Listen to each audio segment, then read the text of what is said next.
is going to be incomplete. He was looking for Mohamed Sanu there. And it's 4th down. And now a long one for Matt Bryant. He's hit from 6. And now the Seahawks are going to take a timeout here on defense. It's just their first. They've got 2 more to use here in the final stages. And now a long one for Matt Bryant. He's hit from 62 in his career, but that was all the way back in 2006. So this will be spotted on the midfield logo. It's a 58-yard attempt. And he missed it. It's no good, but there is a flag down. He might get another shot at this. Defense.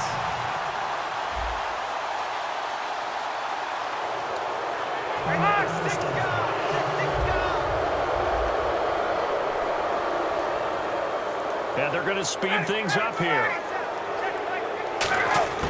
Now Ryan on 1st down. Finding time.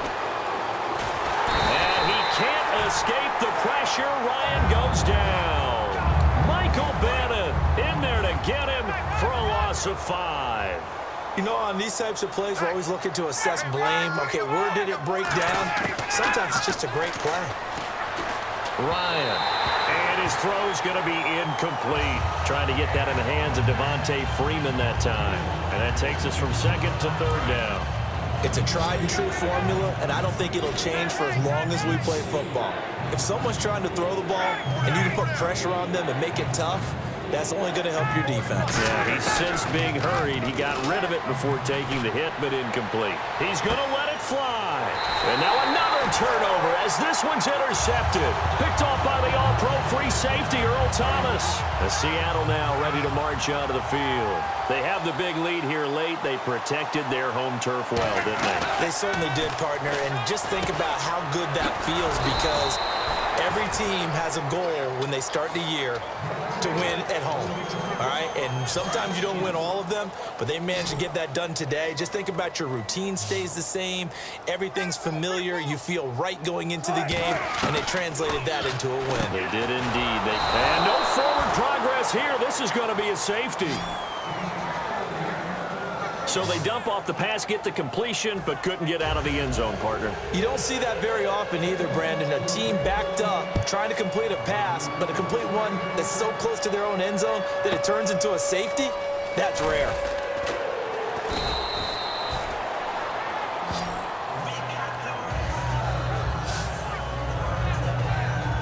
Here comes the Falcon offense now as they get set to take over here. They've lost this one. Their offense has struggled.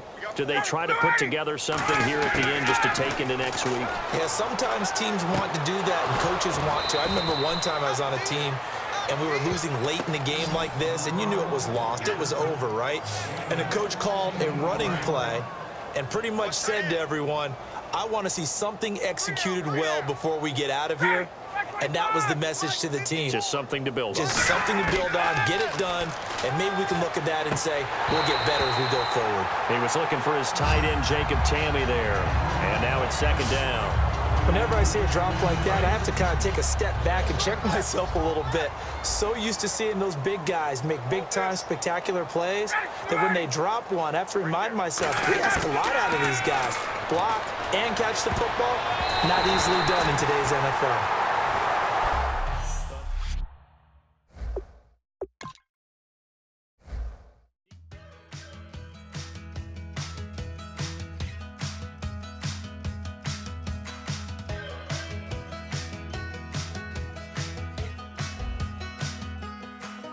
We're awake, we're alive, got the fire in our eyes. We're the kings, we're the queens, and if this is just a dream, don't wanna wake up. Let this feeling break up. We're running free, running wild, never running out of style. Got the fight, got the stuff, got the never giving up. Not gonna shake us, nothing's gonna break us. We know we are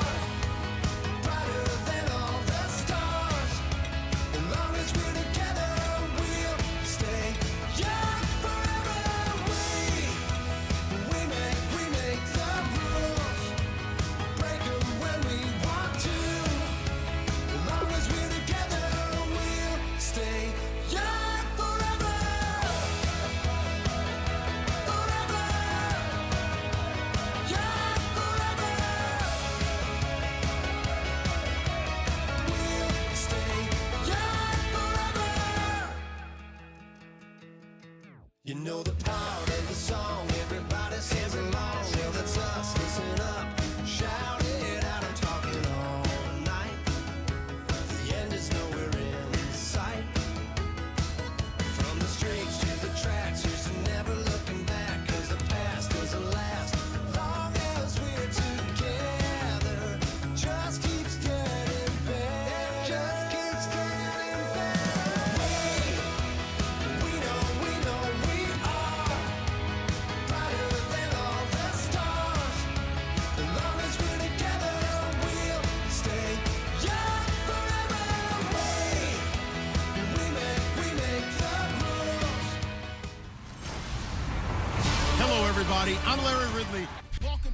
Okay, Larry, we are just south of historic Pioneer Square at CenturyLink Field in the beautiful city of Seattle, Washington. Today, we've got a good NFC matchup on tap between the Carolina Panthers and the Seattle Seahawks. Tyler Lockett now with the return.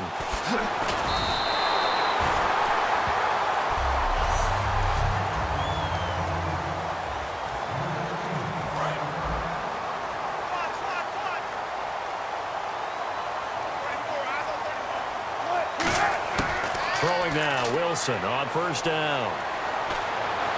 Going to Rawls on the dump off. And he's out of bounds, able to take this one up to the 35. So many times you hear today's NFL described as a space game. Get your best players into space with the football in their hands. That's why sometimes you just swing it out to your runner, get him out in the flat, and let him have a chance to make people miss an open field. It's caught on the left side by Kurz. And now the ball's out, fumble near midfield. And they'll set up shop right near midfield at the 49-yard line. And without a doubt, not the way they pictured that opening drive unfolding. No, they were making progress. They weren't exactly in high gear, but they were making a few yards along the way. And now that they've coughed it up, you got to go back to the sidelines and regroup a little bit. And his first pass is incomplete. The good signal callers will never go back in the huddle and play the blame game because they need those guys to protect him. But on that last one, his offensive line, they lost their leverage very quickly, and that's why they were able to get to him and hit him as he tried to throw the football and force an incompletion. Back to throw, Newton. And that's going to be incomplete. The intended target that time was Jonathan Stewart. And now it's third down. A nickel look by Seattle on third down. Yep, 5 defensive backs now. Throwing on third down, Newton. And incomplete. The contact made the ball roam free and brings up fourth down. On fourth down, the Panthers hand things over to the veteran Andy Lee to punt it away. Back deep for the Seahawks, the All-Pro returner from 2015, Tyler Lockett.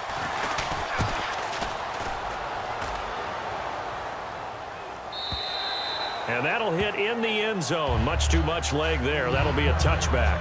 The Seahawks offense now, they get set to go back to work. And a fumble last time. Ball security. Talk about it all the time in the National Football League. They've got to be better at it on this front.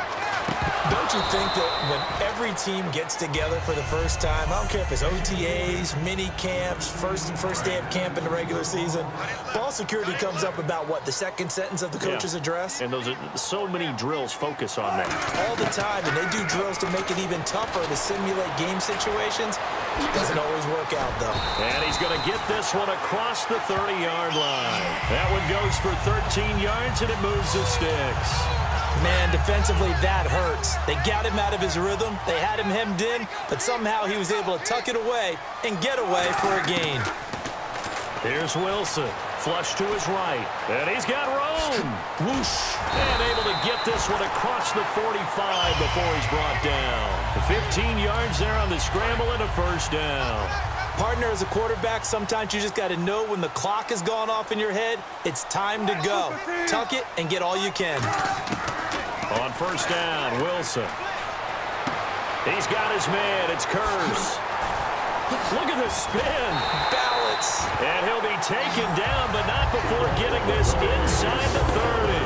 That looked like a pretty good route combination there because you've got to find a way to clear the guy running the drag because when you do, you can just put the ball on him and then let him run. Yeah, he's got some space. Wilson. And this is caught. It's Jimmy Graham.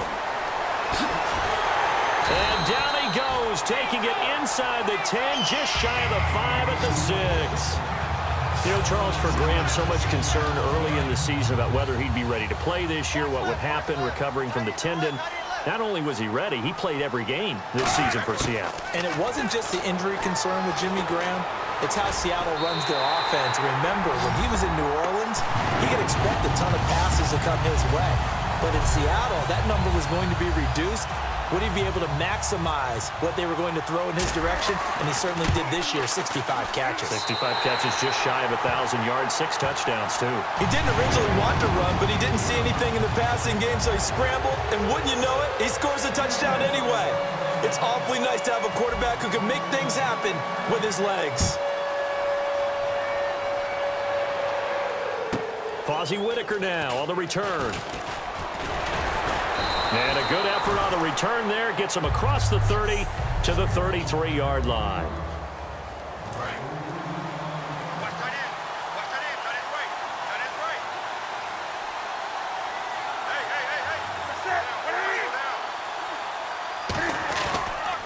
They'll run. This is Jonathan Stewart. And the big boys up front, they're going to stop him right at the line. See if they stay on the ground for second down.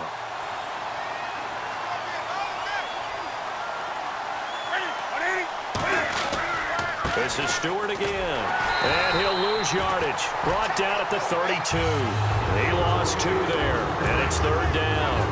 Michael Bennett's versatility, being able to play any position along the defensive front, allows him to make those types of plays. He finds good matchups and gets into the offensive backfield. And there it works for a tackle for loss. And the tight end Olsen, right side. Call it a gain of 5. Okay, I have to take a second here and talk about Greg Olsen, the tight end for the Carolina Panthers. 3rd straight year over 1,000 yards in receptions. And guess what? That's the first time that's ever happened in NFL history. 3 straight years by a tight end. That's really something. Now 31 years of age. They're going to need him next year to turn it around because they're very And out now come the Seahawks. That last drive, it was a good mix. Run, pass, defense on their toes. And what really helps out in a big way is when you're doing the run-pass mix and everything's working, that means that they're guessing wrong every time on defense. They think you're going to pass when you run and vice versa. I would continue that, and when they finally draw a beat on you, maybe you mix it up a little bit, a little play action, and throw the ball. And will they maintain that balance? Time to find out. 2nd and 10. It's Wilson again. And the hit jarred it loose. It's incomplete. Tyler Lockett was the target there. And it's 3rd down. So much of his game is focus and concentration. And whenever I see guys running the in route, I know that in the back of their mind, they're always wondering who's lurking inside that might put a big hit on them as they try and catch the ball. Rolling to his right, and he can't get rid of it. He's taken down. Charles Johnson with a big-time sack on 3rd down, and it'll be a loss of 7. I remember when I was a kid and all I wanted was a nickel so I could get that soda down at the fountain. And guess what? The nickel came into play well. 5 defensive backs, they covered well, allowed for the sack. Sodas were a nickel when you were a kid? No, I just need... Alongside my broadcast partner, Charles Davis, Brandon Gaudin hits the Seahawks with a football to begin quarter number 2. They are, however, facing a 4th down situation. So on 4th down, here's the Canadian-born punter, John Ryan, to kick it away for Seattle. And from their own end zone, it's a fake. And he's got his man in stride, complete. 30, 20, 10, and all the way in, touchdown Seattle. A big play there.